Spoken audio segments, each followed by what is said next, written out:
బాహుదా నదీ తీరంలోన బావిలోన వెలసిన దేవా, మహిళ జనులకు మహిమలు చాటి ఇహ పరముల నిడు మహానుభావ.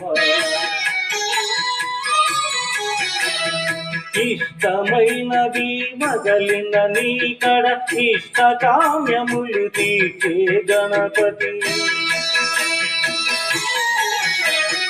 కరుణను కురియుచు వరముల నొసగుచు నిరతము పెరిగే మహాకృతి.